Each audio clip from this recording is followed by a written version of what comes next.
Мене звати Любомир Ференц, я вітаю усіх глядачів каналу АТР, які продовжують нас дивитися, а також вітаю тих, які щойно до нас приєдналися. І наступну майже годину ми будемо розмовляти із Романом Безсмертним, екс-представником України у робочій підгрупі з політичних питань Тимчасової контактної групи у Мінську. Вітаю, пане Романе. Доброго вечора. Вчорашній день він був знаменний не лише новинами із мосту у Києві, де кваліфікували дії однієї людини як терористичний акт, чи як замах на терористичний акт, але й тим, що знову почали говорити про так звану формулу Штайнмаєра. Так? Засоби масової інформації, вони губилися в догадках, чи здали Україну, чи не здали Україну. І щоб розуміти наступні дії, подальші дії української влади, давайте перш за все розберемося, що таке формула Штайнмаєра і що таке Мінські угоди. Наскільки я розумію, як журналіст, що часом і експерти, і журналісти плутають ці речі. Наскільки мені відомо, сама формула Штайнмаєра, вона має лише там два речення. Так? Однак вона є так званою рамковою угодою в Мінському процесі. Правильно? Ніде ніхто ніколи не виписував формулу Штайнмаєра, її ніхто ніколи не обговорював зміст. Це власна назва, яку всі учасники цього процесу наповнюють своїм власним змістом. Тепер до першоджерел. У жовтні 2015 року в Парижі під час зустрічі Штайнмаєром була висловлена ось така річ. Після прийняття закону України, підписання його президентом і вступу в дію, через 90 днів мають відбутися вибори на окупованій території. Крапка. Потому через 2 місяці з'явився лист за підписом міністра закордонних справ Німеччини і Франції, тобто Штайнмаєра і Лорана Фабіуса, про те, що вони вважають, що мають відбутися вибори на 90-й день.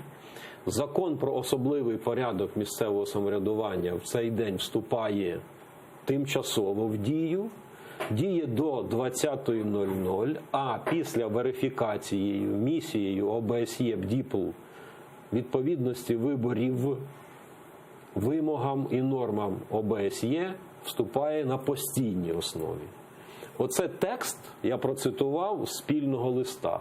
Але ні цей текст, ні ніякі будь-які пункти, ніякі рішення ніколи ніде не приймалися. Тому я прошу сприймати те, що називається формула Штайнмаєра, лише як власна назва. А хто і як її наповнює, це справа того, хто говорить.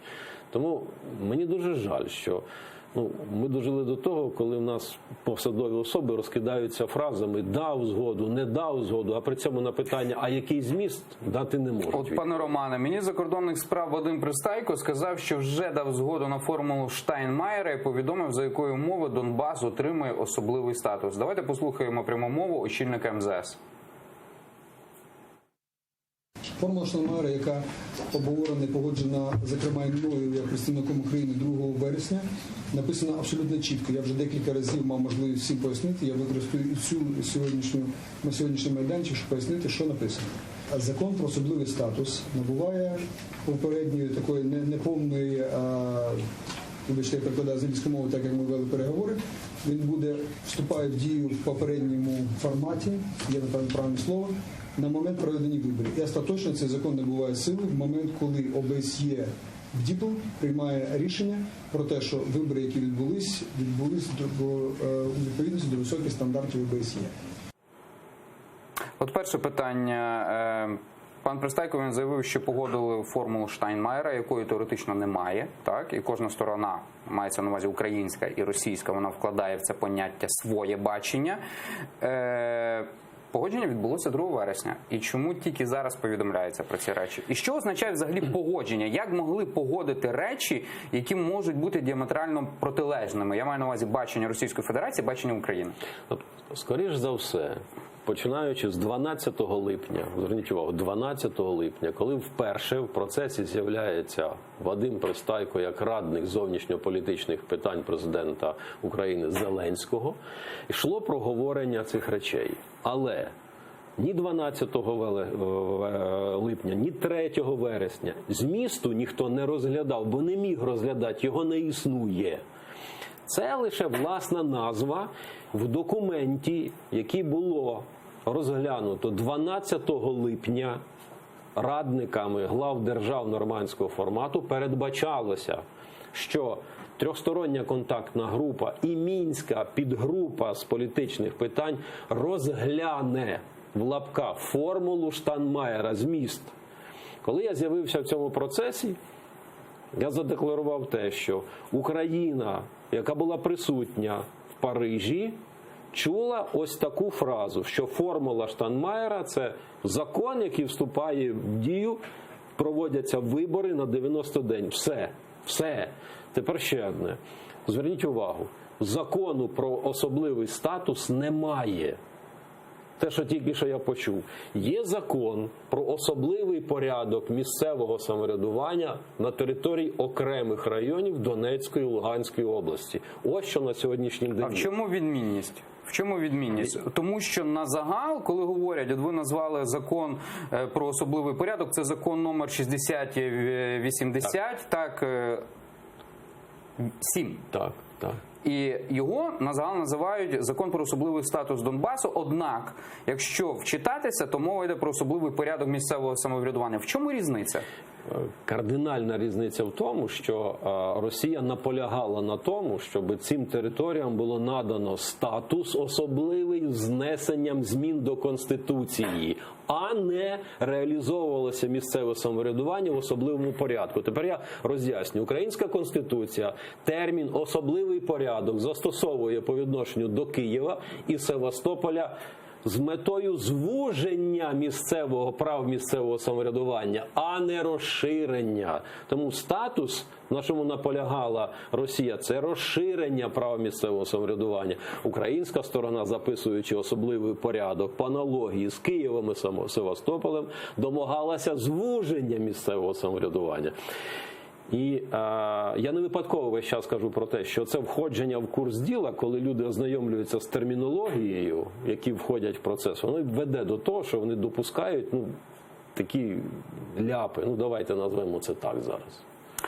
Представник України в тристоронній контактній групі Леонід Кучма заявив в середу в Мінську, що реалізація формули Штайнмаєра можлива тільки за умови виконання ряду пунктів. Про це його прес-секретарка Дарка Оліфер повідомила на своїй сторінці у Фейсбуці. Реалізація цієї формули можлива лише за умови виконання наступних пунктів: повне припинення вогню, забезпечення ефективного моніторингу ОБСЄ на всій території України, виведення з території України збройних формувань, іноземних військ і військової техніки, розведення сил та засобів вздовж усієї лінії зіткнення, забезпечення роботи Центральної виборчої комісії України, українських політичних партій, ЗМІ та іноземних спостерігачів, встановлення контролю за непідконтрольною Україні ділянкою українсько-російського кордону та виконання інших пунктів, передбачених українським і міжнародним законодавством та мінськими угодами.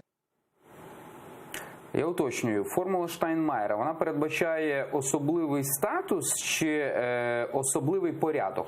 Особливий порядок, який, читайте далі закон, пункт 4, який закон може вступити в дію тільки тоді, коли було виконано те, про що зараз було озвучено. От, до речі, пане Романе, наскільки я зрозумів, от Російська Федерація і Україна, вони розходяться там, якщо говорити про формулу Штайнмаєра, всі погоджуються, і ця сторона, що мають бути вибори на цих територіях, так, мова йде про особливий порядок місцевого самоврядування, однак їхні бачення розходяться в наступному.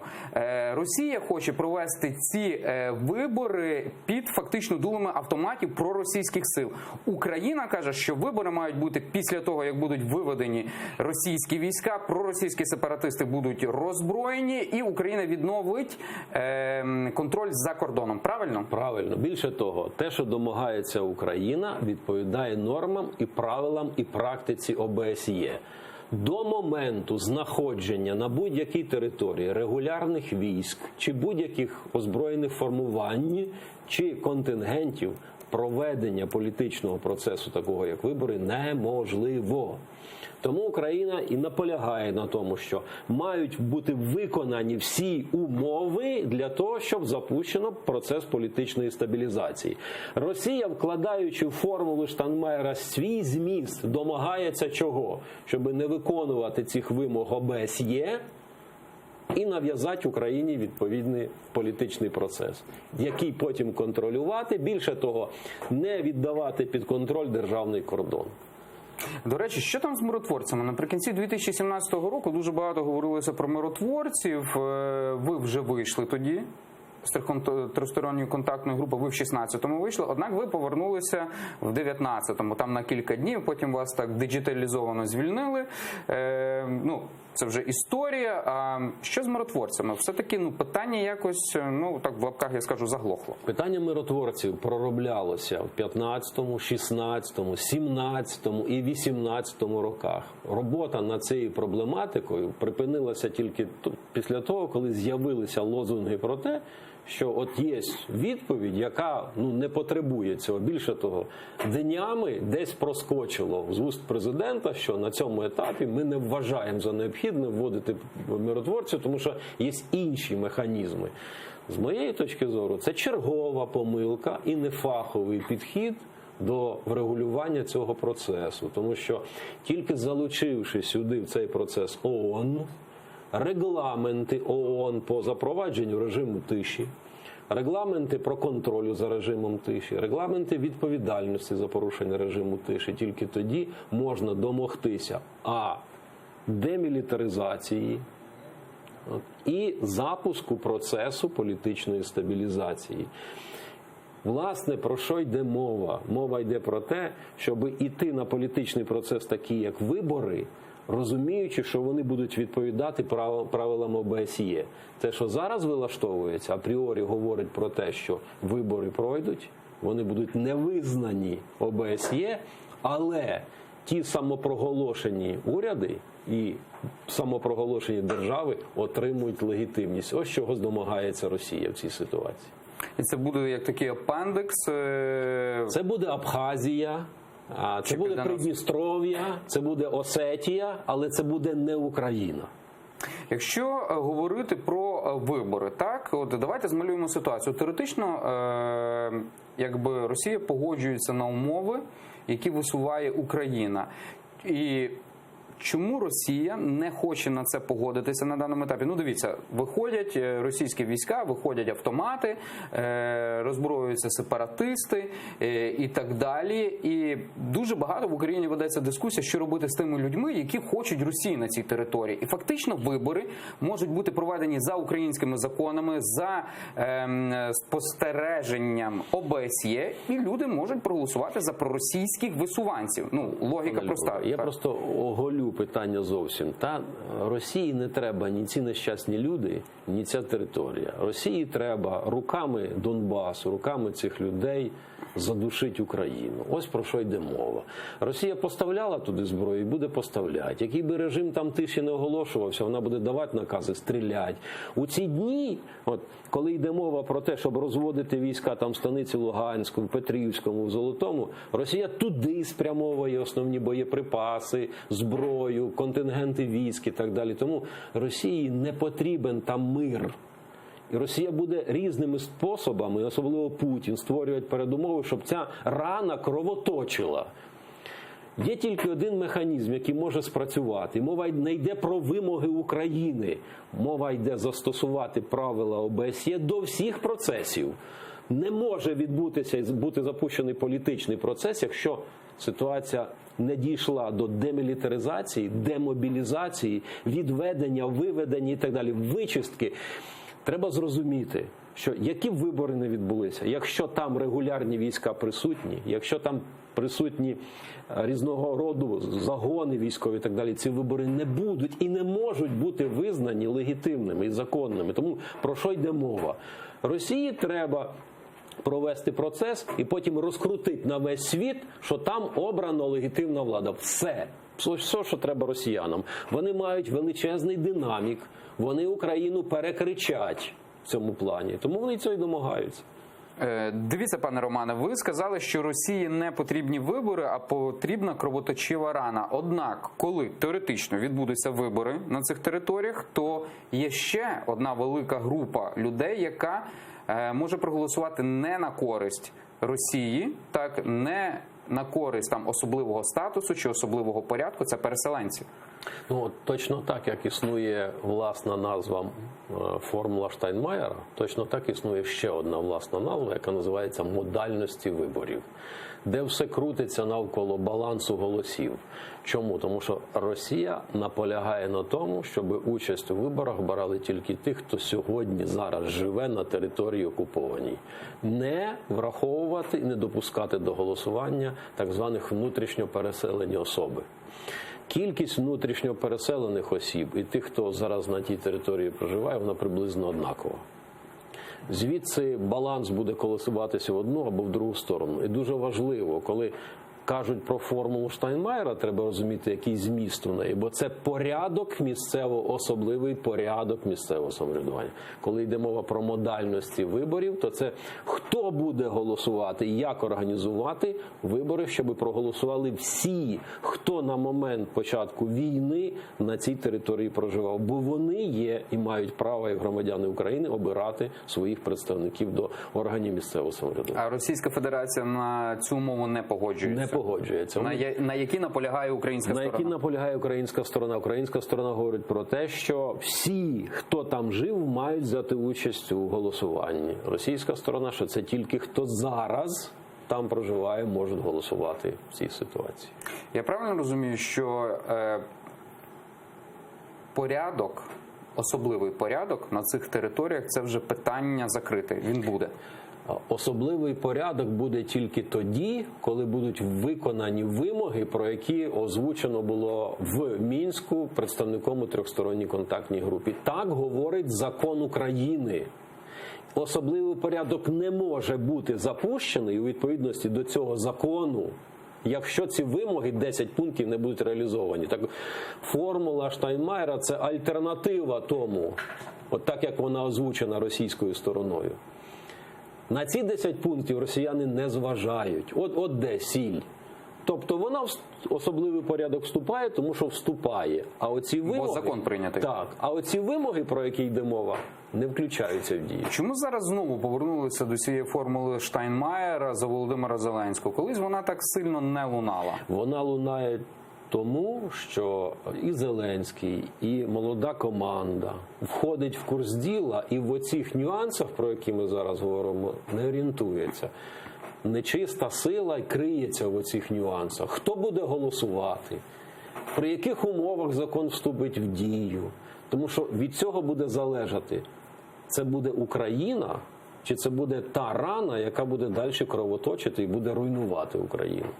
Якщо ви слідкували вчора за новинами, так, то перша вийшла заява пана Пристайка, очільника Міністерства закордонних справ, мовляв, ми погодилися на формулу Штайнмаєра 2 вересня, не пояснюючи. Після того були заяви, що, зокрема, Леонід Кучма, що ми погодимося на формулу Штайнмаєра, тобто, якщо буде виконані такі умови, от і вийшов такий достатньо великий інформаційний каламбур. Там також були заяви росіян, мовляв, що Україна щось не виконує, не підписує. І взагалі суспільство, воно не могло зрозуміти. Для чого от така невідповідність заявам? Ну, насправді, вчора відбувся такий обмін уколами з боку Москви і Києва. І що мені дуже приємно, що в кінці дня пролунало: формула Штайнмаєра – це зміст закону про особливий порядок місцевого самоврядування. Оце і треба було з самого початку. Закон про особливий порядок місцевого самоврядування має бути виконаний. Це може бути зроблено, вибори можуть відбутися тільки тоді, коли виконані всі умови, які виписані в законі. Ось про що треба було говорити, а не про формулу Штайнмаєра, яку Москва включала чорт знає що. Ірина Верещук, народна депутатка фракції «Слуга народу», зазначила, що немає значення назва чи авторство формул, а головне – суть. Яка? Давайте послухаємо. Як ми можемо провести вибори, як ми можемо говорити про амністію, як ми можемо говорити про решта політичних питань, бо зрештою це є політичні питання, ми маємо їх вирішувати в парламенті. Якщо це стосується внесення змін до закону, це вже політика. Тому спочатку безпекові питання, а вони мають вирішуватись на міжнародній ділянці, на міжнародній платформі, а потім можна говорити, як би їх не називали – Сайдіка, Штайнмаєра, Мореля і іншими прізвищами, які відомі і авторитетні у світі. Наскільки мені відомо, що в Грузії також велися перемовини, і також був ряд формул, там, здається, їх кілька було, і по-різному їх називали, але в підсумку Росія. Так, у підсумку, як тільки Грузія давала слабину, а вона дала слабину на деякі речі, скажімо, російські миротворці зайшли, в результаті це тільки розв'язало війну. Далі дискусія, в яких було пропущено тема, пов'язана з виборами. Так, де це другий удар був. Тому мені приємно, що я бачу, що вони починають якби володівати матчастиною і розуміти, що за чим має йти. Це дуже добре. І тут важливо, щоб зараз не приймалося ніяких рішень, коли вони не розуміють суть процесу. Це надважливо. Це перший момент. І другий, у цьому процесі, поки йде освоєння матеріальної частини, важливо що? Важливо, щоб безпекова компонента передувала всьому. Не можна сигналів давати з лінії розмежування, що Україна послаблює безпекову складову. Тому що це буде створювати зараз напруження йде між суспільством і владою, а потім буде ще одне напруження між владою і армією. Оці імпульси, які зараз пішли, що там розведення, десь їх не треба допускати в такій ситуації. Українська сторона підтвердила готовність до розведення сил та засобів в районі Золотого та Петрівського. Натомість російська сторона заблокувала визначення можливої дати розведення, повідомила прес-секретарка Леоніда Кучми Дарка Оліфер. Тим часом в ООС готують відведення військ вздовж всієї лінії розмежування. Про це напередодні розповів міністр закордонних справ Вадим Пристайко. Далі президент Зеленський в своєму плані Зеленського мовному пропонує не розводити 3 наступних, іначе ми будемо розводити наступні 300 років, а спробувати все ж таки, як записано в Мінській домовленості, розвести по всій лінії контакту. Надзвичайно складне завдання для реалізації, включаючи наших військових. Ми спробуємо це зробити і сподіваємося щиро, що нам вдасться це зробити. Чому так важливе розведення військ? Що воно дає? Те, що звучить, це чергова технологічна штанга. Про що треба говорити українській стороні? Людей треба підняти з окопів, бо вони в окопах мішені. А це завдання реформування Збройних сил, тактики Збройних сил, реформування системи озброєнь, забезпечення, управління процесами по лінії розмежування і так далі. Це трохи інша задача. Не треба називати те, що хоче досягнути зараз президент Зеленський в питаннях реформування армії, як розведення.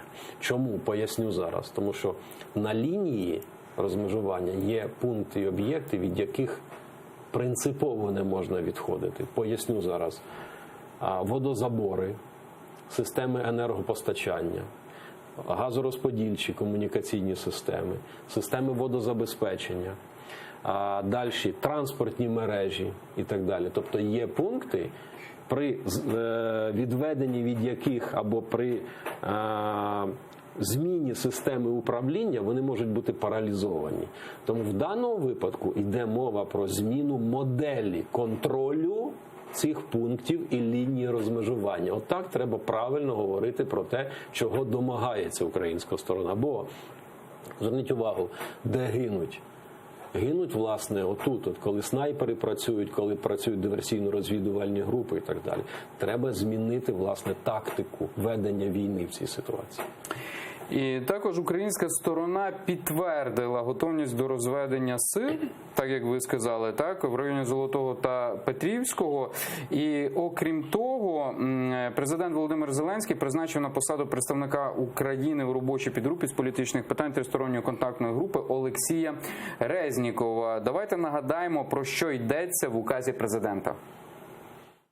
На часткову зміну статті 1 Указу Президента України про питання забезпечення представництва України у тристоронній контактній групі уповноважити Резнікова Олексія Юрійовича представляти Україну у робочій підгрупі з політичних питань тристоронньої контактної групи. Знайомі з Олексієм Резніковим? Знайомий давно. Це хороша кандидатура? Це кандидатура, яка може справитися з завданням. Якщо говорити на загал про представників, так, в ТКГ, от ви сказали, що вони починають оволодівати матчастиною. Там ж, в принципі, більшість людей старих залишилося. От тут, власне, тому із Мінська йдуть імпульси хороші. Навіть от імпульси, які ми зараз почули. Тобто видно, що люди розуміють, про що йде мова, і тому вони чітко декларують позицію. І дуже важливо, щоб оці нюанси, щоб їх не упускати. Дивіться, в 2016 році було прийнято рішення по 3 населених пунктах: Петрівська, Станиця Луганська і Золоте. Розведення по цих пунктах показало те, що я тільки що задекларував. Покидати окремі позиції треба лише міняючи контроль над ними, бо там є водозабори, є газорозподільчі системи, є енергетичні блоки, є просто транспортні мережі, які на контроль над якими не можна опускати. Для чого робилися ці 3 населені пункти? Щоб подивитися, а які наслідки можуть бути від цього. І тому те, що я кажу, це як урок з того, що було зроблено, що треба враховувати. На сьогоднішній день ця процедура йде тільки по Станиці Луганській. Скільки виникає проблем? Тому не треба шашкою махати, треба розуміти процес. От дуже багато говорять про засідання Нормандської четвірки, яке мало б відбутися. Реально, наскільки воно є важливо і до який результат може дати? Якщо буде збережена методологія роботи нормандського формату на рівні лідерів держав, керівників урядів, міністрів, політдиректорів, воно абсолютно нічого не змінить. Треба міняти методику роботи, методологію роботи цієї системи. Хтось має формувати задачі, хтось має під ці задачі забезпечувати ресурс, хтось має визначати політику, хтось має пропонувати варіанти. Те, що відбувається сьогодні, це 5 разів повтор одного й того ж. Так система результату не дасть. Це перше і друге. Якщо ви мене запитаєте, чи буде ця зустріч, при нинішній позиції Кремля зустрічі не буде. Це ще один виклик Києву стосовно того, наскільки треба кидатися в обійми позиції Кремля і наскільки треба міняти свою позицію в тих чи інших питаннях. Росія вимагає від України офіційного письмового підтвердження формули Штайнмаєра як умови для нормандської зустрічі на найвищому рівні. У мене запитання. Росія має своє бачення формули Штайнмаєра, Україна має своє бачення формули Штайнмаєра. Так, ви про це розказували. Фактично, ми про це вже говоримо півгодини. Який документ має тоді підписати Україна? Ніякого документу Україна про який письмове підтвердження йде мова? Тобто, з моєї точки зору, Кремль вертається зараз до позиції, щоб вносити зміни в Конституцію. Тобто до своєї позиції, мовляв, підпишіть наші умови. Так, абсолютно правильно. Прийміть наші умови, зафіксуйте їх у вашій Конституції. Це позиція, яка в 2015 році була відкинута всіма учасниками цього процесу. Ніхто. Зафіксуйте зміни в Конституції про які? Особливий порядок місцевого самоврядування на Донбасі. Ось про що йде мова. Бо це, щоб наші телеглядачі розуміли, це поки що закон. Так, це поки що зараз закон. Більше того, це закон тимчасової дії, який обмежений в дії. Ось про що йде мова. Росіяни хочуть нав'язати нам, власне, внесення змін в Конституції. Це порушення принципів, основ конституціоналізму, міжнародного права, всього можливого і неможливого. Ніяка група людей чи регіон не можуть вимагати, бо сувереном є український народ. Народ сказав, Конституція буде така, Верховна Рада його прийняла. А тим більше, під тиском зовнішнього впливу міняти Конституцію. Це недопустимі речі. Зараз фактично це питання дуже сильно педалюється українською владою. Так, дуже багато йде заяв. На вашу думку, Володимир Зеленський справді зможе вирішити це питання? Перше, у Зеленського є бажання і є абсолютно правильний трек, який називається соціально-гуманітарна проблематика. От над цим і треба працювати. У цій війні у українців є союзник. Це українці, які живуть на Донбасі, це українці і татари, які живуть в Криму. Ось союзник. Росія не є в цьому випадку союзником. Росія все буде робити для того, щоб пакостити Україні, навіть використовуючи там періодичне замирення, чи виведення зброї, чи виведення військ і так далі. От коли ми говоримо про Володимира Зеленського, то історик Ніл Фергюсон, так, він давав поради нашому президенту в ефірі радіо НВ і стверджує, що Україна не стане членом ЄС. І він сказав, що краще, щоб президент Зеленський зосередився на економіці і виключив вступ України до Європейського Союзу. Перша позиція... І що Зеленський не виправдає очікувань. Позиція ця вже реалізовувалася президентом Януковичем. До цього це привело, зрозуміло. Ця позиція – це пряма дорога до наступного Майдану. І, про що йде мова? Мова йде про те, що суспільство цього не прийме. Суспільство визначило орієнтир до європейських цінностей, воно не прийме барахтання у постсовковому режимі. Це перший момент. І другий.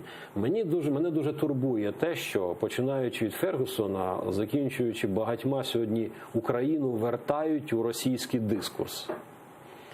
Нав'язують зміст періоду періоду Януковича. Це дуже небезпечна річ. Бо що ви маєте на увазі? Конкретизуйте. Мова йде про те, що от зараз знов з'являються речі, що там влада не повинна орієнтуватися на європейські цінності, що Європа там нас не чекає. Зверніть увагу, це маха видали, а що там нідерландці, вони голосували за те, щоб росіян вернуть Так же з питання повернулося. А Україні треба не організаційне знаходження, не формальне знаходження в Європейському Союзі. Україні треба цінності, які сповідують європейські країни, європейське суспільство. І тому оці всі речі, ви туди не ходіть, бо у вас є проблема. Якщо ми зараз розвернемо глоблі знову і будемо казати, що повернувшись і телефонуючи в Москву, ми вирішимо економічні питання, ми і економічні питання не вирішимо, і політично себе напастимо. А ще точніше, ми дуже швидко будемо вирішувати питання цілісності України як проблему номер один. Тому треба припинити прислуховуватися до тих, хто співає, іноді просто переказує наратив, нав'язаний Росією. Санкції проти Росії не дають потрібного результату. Про це розповів тимчасово повірений у справах Сполучених Штатів Америки в Україні Вільям Тейлор. Давайте послухаємо пряму мову. Санкцій проти Росії недостатньо, бо протягом цього часу ми не побачили, щоб росіяни покидали Донбас чи Крим. Треба сказати, що є більш широкі санкції, які міжнародне співтовариство може ввести проти Росії. З одного боку, є секторальні санкції щодо оборонного, енергетичного, фінансового секторів, які ми можемо задіяти проти Росії. Ми навіть можемо ввести обмеження проти більшої кількості людей, аби вони не могли отримати візу, їх сім'ї не змогли продовжувати або здобувати освіту в Великій Британії або США, заморозити їхні цінні папери. От Вільям Тейлор, так, це тимчасово повірений у справах Сполучених Штатів Америки, сказав такі слова. На вашу думку, наскільки це реально реалізувати європейським країнам? Тому що Сполучені Штати Америки, вони, зважаючи на свою географічну віддаленість, так, і економічну відірваність від європейського континенту, можуть собі дозволяти більш різкі вислови у бік Російської Федерації, а коли ми дивимося там, наприклад, на Макрона, то він не є таким різким. Дана відповідь про що говорить? Вільям Тейлор каже українцям: домагайтесь ось цього.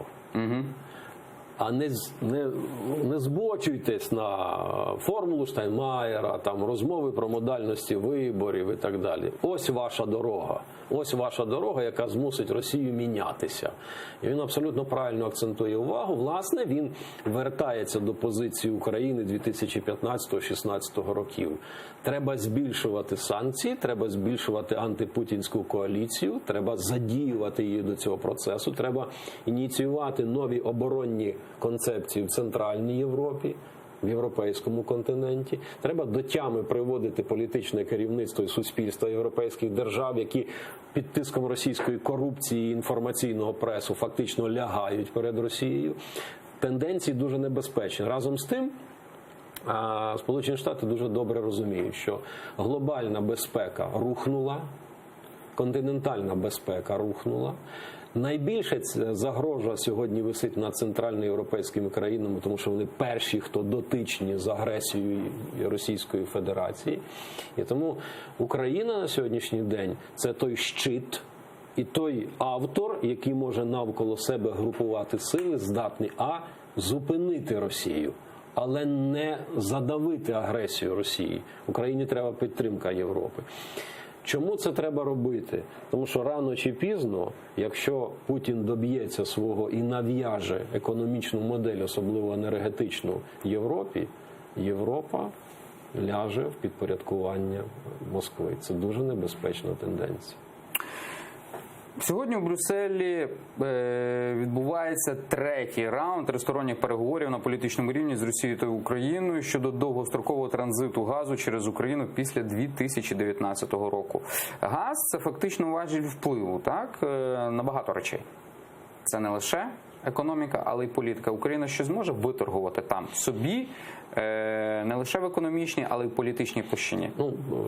Вуглеводні ніколи не були чисто економікою. Вуглеводні завжди були політикою, були і поки що залишаються політикою. Для України супер важливо зберегти транзит.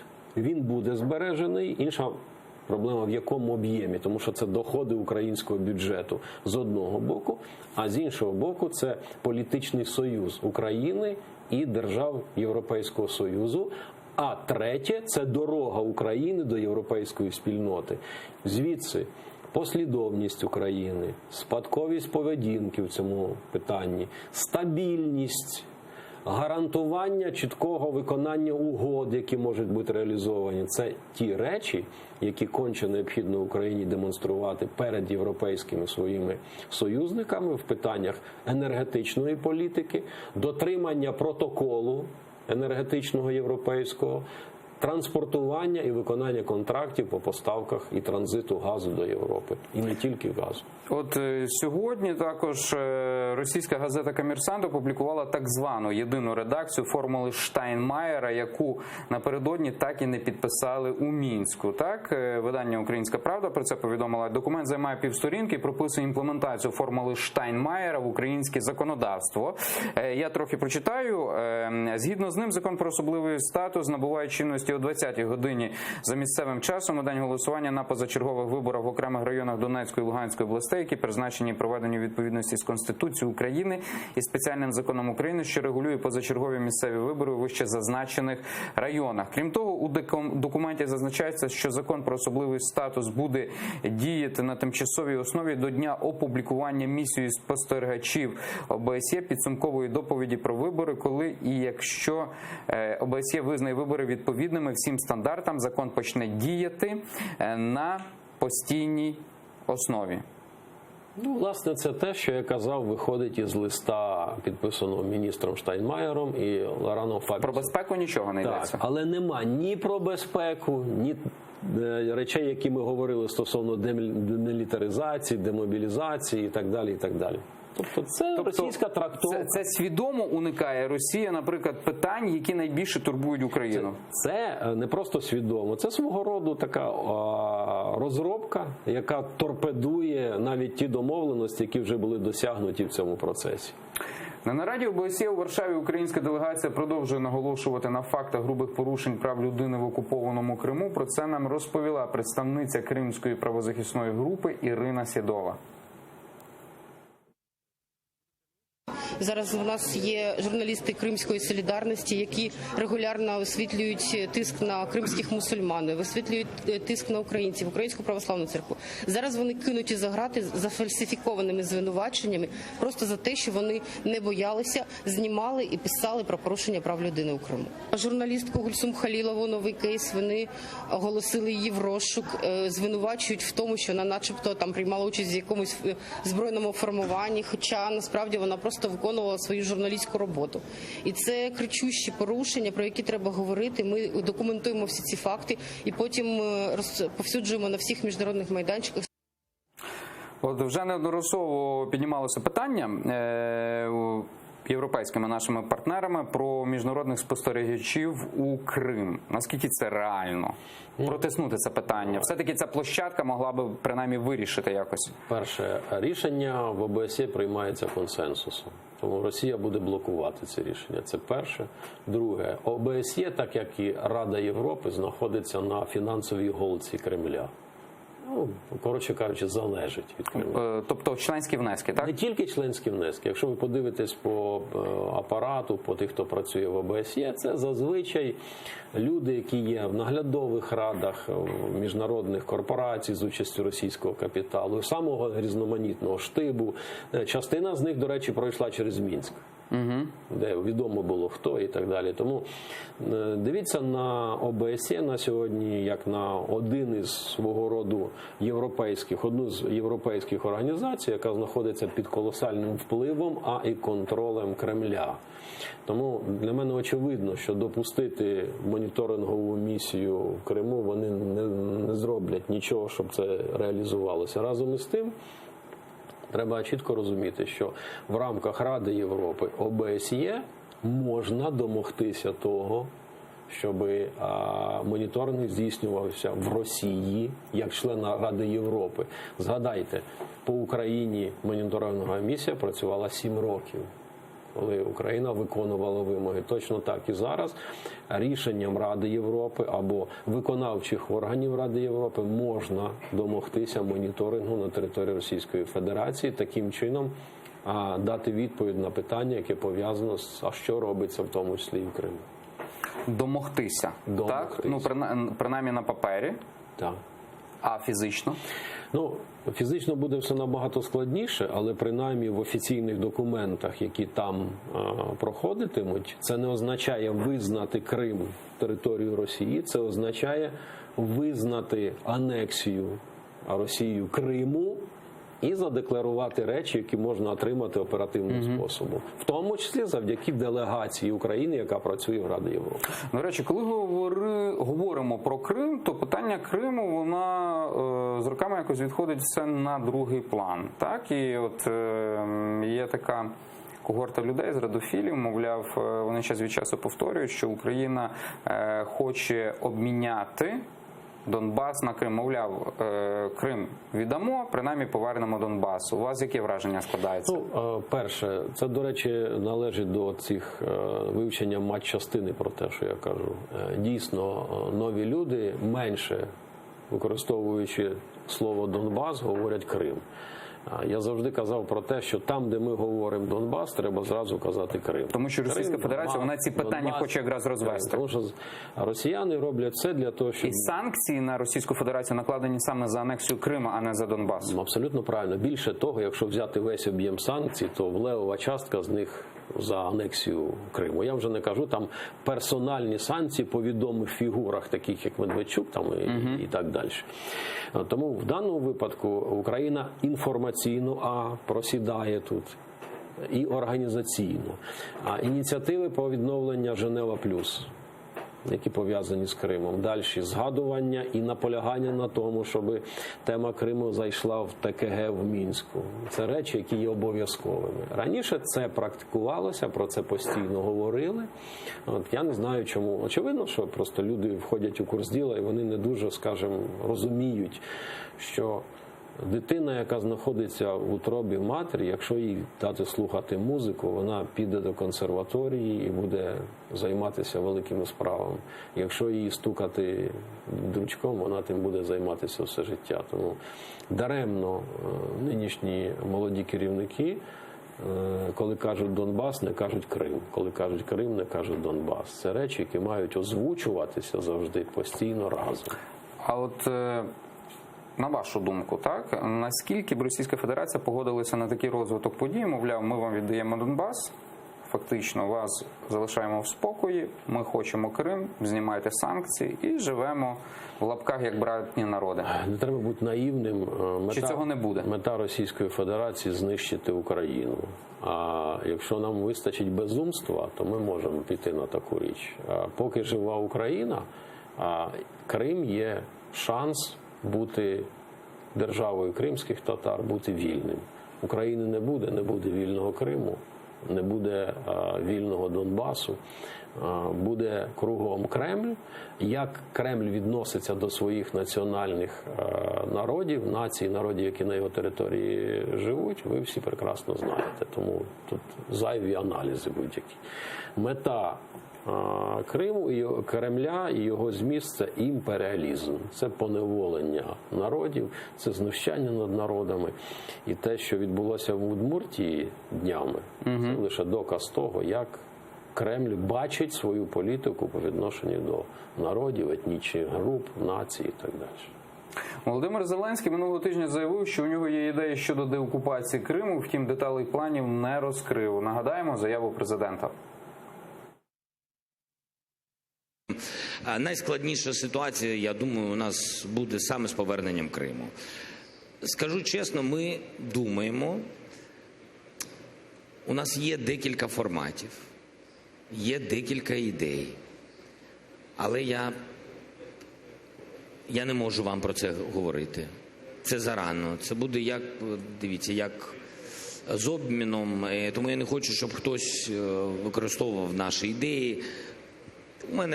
У мене є важливі зустрічі, ті, про які я вам сказав, і я чекаю на зустріч з президентом Сполучених Штатів. Ми думаємо модель. Якщо можна, я зупинюсь на цьому питанні, але ми будемо боротися, щоб повернути Крим, і не тільки словами. Як взагалі розцінюєте слова Володимира Зеленського? У свій час Володимир Путін, так, президент Російської Федерації, він сказав, що питання Криму є закрите. І як це може співставитися з словами Володимира Олександровича про певні ідеї, площадки і так далі? Все-таки сувів в цьому питанні ніяких немає фактично. Якби на моєму місці був би психолог, він би сказав, що по Донбасу президент Зеленський вже щось знає. По Криму він ще зовсім плаває, тому він втікає від питання. Тобто він знаходиться на рівні освоєння матчастини, і дай Боже, щоб він зрозумів Крим, ситуацію навколо Криму. Бо питання вирішення і повернення Криму це не є з точки зору змісту таке надскладна річ. Бо доля Криму, вона пов'язана з державністю кримських татар. І не випадково він говорить про зустріч з Трампом, бо його дуже цікавить той меморандум, очевидно, який Держдеп вручив Мустафі Джемілєву в присутності посла України. А для мене це була відповідь на питання долі Криму і майбутнього Криму. Крим буде державою кримських татар, як титульної нації. Хочете, називайте корінним народом. Для мене це зрозуміло. Друге, тепер час, період і методика роботи відповідає Уільям Тейлор. Санкції, ще раз, санкції змусять Кремль відповзати від цієї теми. Якщо для цього треба буде не тільки санкції застосування сили, значить це буде зроблено так чи інакше. Але очевидно, що на поверхні читається те, як треба діяти по відношенню до того, щоб Кремль прибрати із Донбасу, і вернутися до теми свободи Криму, держави кримських татар. А кримські татари вже хай визначаються. Вони будуть як автономія у складі, чи вони як буде сформовано там уряд. Я би рекомендував зараз президенту України робити те, що сьогодні може зробити українська держава. Перше – це програми відселення з Донбасу. Друге – це формування, умовно кажучи, представницького органу в Криму, на території України, уряду Криму на території України, судової системи, безпекової системи і так далі. Вона має почати діяти. Прийняти Конституцію, почати прийняти закони, вчиняти цивільні акти, пов'язані з власністю.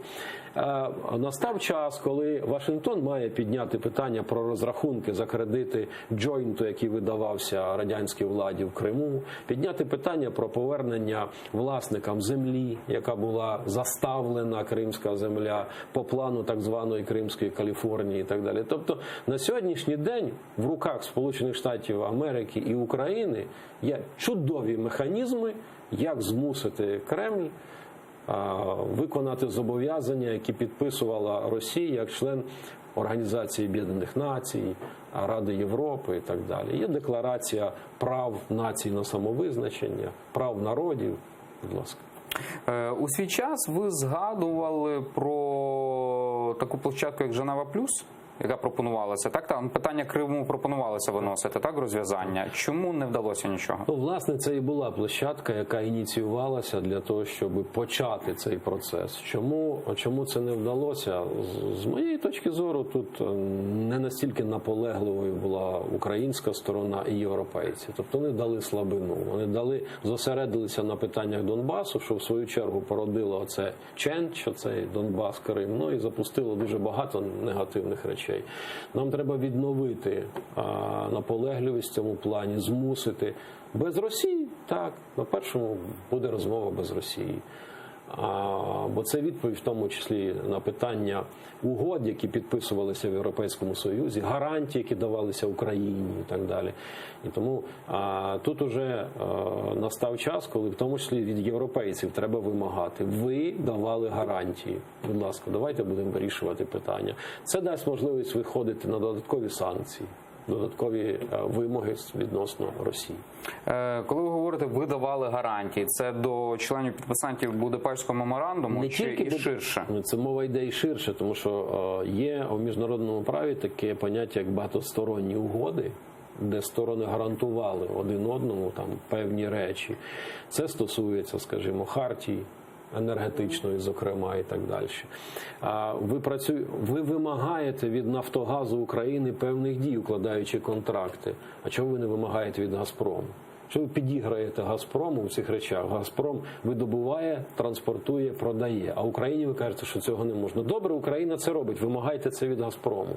Ні, ви йдете на ченчі з Газпромом і при цьому вимагаєте певних речей від України. Добре, я ще раз кажу, ми погоджуємося. Це стосується і Будапештського меморандуму, це стосується і Женеви Плюс, це стосується і Мінського процесу. Тому що сторони зібралися для того, щоб вирішити питання звільнення Донбасу. Не створення проблеми для України на наступне, звільнення Криму, не гарантії того, що те, що зробила Росія, буде виконано, а розв'язання проблеми, звільнення. Тому давайте цим займатися. А то, чим далі йде процес, тим більше з'являються претензії по відношенню до України, а не по відношенню до Росії. Що це, Україна підписувала контракти по новій землі, чи це Париж робив за останній рік? За останній рік Франція вклала в Росію 17 мільярдів євро. Ось вам відповідь на питання, як партнери в цій ситуації працюють. Тому Україна має бути вимоглива, послідовна, в тому числі і сама дотримуючих певних позицій. Сказали, що санкції. Значить, не треба збільшувати товарооборот, а треба застосовувати механізм санкцій. Я дякую Роману Безсмертному, екс-представнику України у робочій підгрупі з політичних питань тимчасової контактної групи у Мінську. Мене звати Любомир Ференц, і я бажаю усім глядачам каналу АТР гарного і спокійного вечора.